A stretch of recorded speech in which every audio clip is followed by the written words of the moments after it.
Hello, hello, hello, beautiful Earth Angels. I'm Elvia Rowe, founder of AngelsTeach.com, and thank you for joining me here today.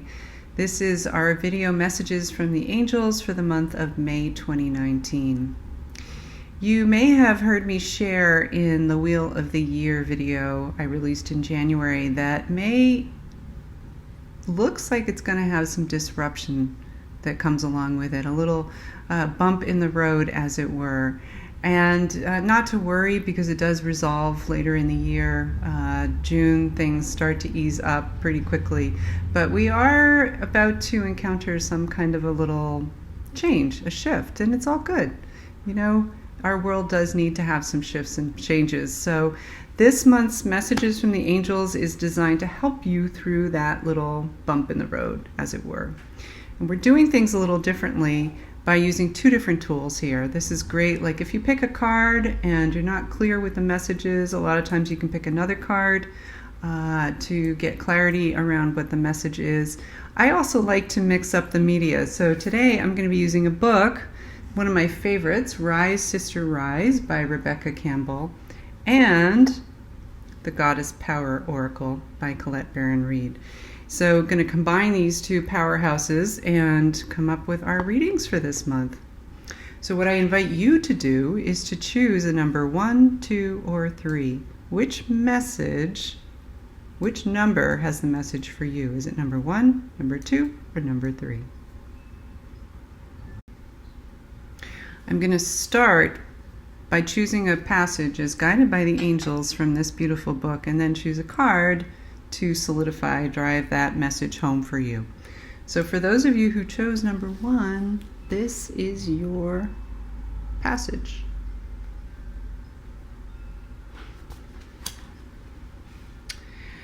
Let Shakti sing you, the power of chanting. And this is actually a little bit of a lengthy excerpt here, but I'm being guided to start with this paragraph here. Chanting is the practice of singing divine names in repetition. It is a form of vibrational healing as the sound current reverberates through your physical body, bringing it back to harmony. The repetition of chanting causes our minds to get bored and rest, allowing another voice, our true voice, our soul's voice, to sing through us. If you have ever chanted or attended one of my workshops, perhaps you know what I'm talking about. There comes a point in most chants where your voice actually changes. A resistance has been cleared away and created space for something sacred. Many times when I chant, it feels like I both lose and find myself, my true self. For me, there is no other modality that has the same powerful effect. There are 84 meridian points on the top of the mouth that are stimulated when we chant. These stimulate the hypothalamus, which stimulates the pineal gland, which stimulates the entire glandular system, which is why it makes you feel so damn good. So that's just part of her excerpt on letting Shakti sing you, letting that voice come through you through the power of chanting. So I do encourage you to stay true to your guidance. So if you're feeling called to chant, then literally do it. If you're feeling like it's more a symbolic message for you about letting your angels speak through you, then go with that. Trust what's in your heart. And understand that truth may push you a little outside the comfort zone. So if you're guided to chant and it doesn't necessarily feel comfortable, go with it. Try it. Certainly can't do any harm. So the card that's coming forward for this message is actually being rather stubborn, coming forward, which is part of the message. It's also the last card in the deck, which is part of the message. So it took its own sweet time coming forward. It is Anya, adaptability. And how this goes along with the chanting is that you're being invited to engage in life, in your spirituality, in a new way. And it may literally be chanting, and it may also be some other element of spiritual practice that is looking to come forward for you, through you. Maybe you're being called to do yoga or Tai Chi or Taekwondo or attend a church. It's going to be unique and it's going to be personal to you. But there is a need to shift. And again, this month is likely to call us up to a higher level of spiritual practice and faith and all those things that keep us centered and grounded. So just tuning in to see if there's any other message in the card. There's just a real presence of the angels in this particular card. This is a goddess deck, and yet you'll notice all those wings behind her head, through her heart center, and it's making me think of the 84 meridians in the roof of our mouth, and how when we awaken our energy, the meridians being those highways of energy through the body, when we awaken that, we expand, we evolve, I'm hearing transform into our angel self. So just tuning in, and that is complete for you number 1 people. Okay, so for those of you who chose number 2, this is your message. Wouldn't that be funny if the same page come forward? Okay, here we go.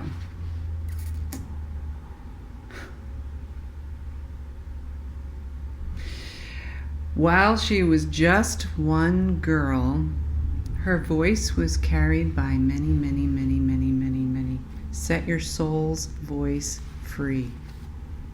Look at that. So this is the page that came forward.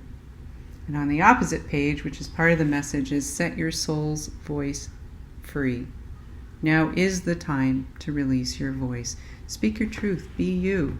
This is the message for you, number 2 people. Speak up.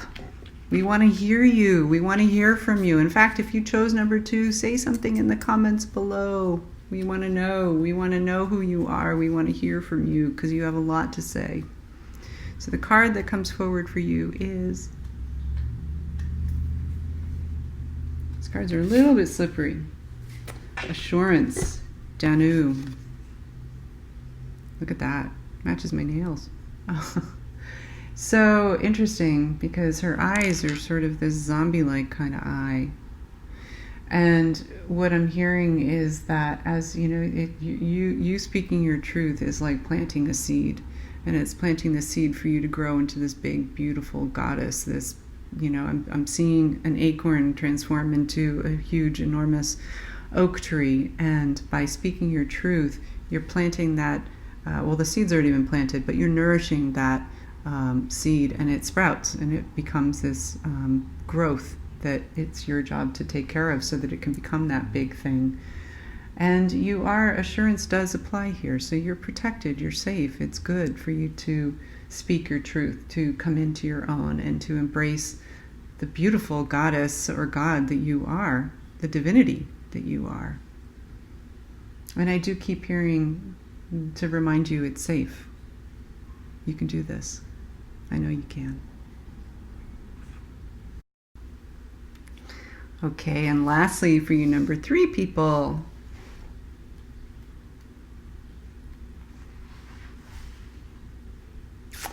I was just getting guidance as to left page or right page, and hearing right page. She realized that the worst patriarchy was the patriarchy she was enforcing within herself. I'm going to read that again. This is a short one. She realized that the worst patriarchy was the patriarchy she was enforcing within herself. The opposite page is talking about a woman rising, releasing the shackles, and coming into her own. And it's so many ways that passage can be interpreted, and so I'm hesitant to really share too much about it, because I feel like it really needs to be very personal for you if you chose number 3. How do you interpret patriarchy? How are you enforcing that within yourself, and how is it holding you back? And how are you being invited to release it and step into your own? So I'm going to leave this a little bit vague because I feel like it needs the room I'm hearing to breathe within your body, and that it's important for that to be so. And the card that came forward is Demeter, beautiful nurturer. So the mother of Persephone, right? She is a quintessential mother in a lot of ways. Interesting that this came up against, or not against, with that piece on patriarchy. And it's the message I'm getting is as you contemplate that paragraph, that phrase is be gentle with yourself, do it in a nurturing way, do it with a lot of forgiveness, do it in a way that, if you're looking at father issues or challenges, that you're doing so in the way of the quintessential mother, who loves all and understands that everyone has their own journey, everyone has their own wounds, and the more that we can hold the space of non-judgment and the purity of the Divine Mother, the more we create the space for healing, not just for ourselves, but for everyone involved. So yes, nurture, and I'm really drawn to these shafts of wheat that she's holding, and I'm hearing nurturing yourself in all ways. So it does include physically with the food and how you're taking care of your physical body as well. Yes, so that is it for you, number 3, folks. So that is a wrap, my sweet Earth Angel friend, for our messages for the month of May 2019. And I do encourage you to come back again and see if your message has evolved. I'm getting this sense from the angels that the messages are going to be pretty fluid this month. So while you may need number 3 today, you might need number 1 next week. So just keep it open that you may need to come back and check in. And in the meantime, do come on over to angelsteach.com. Check out what we have going on over there. And so much love to you. Be well. I love you. Until next time.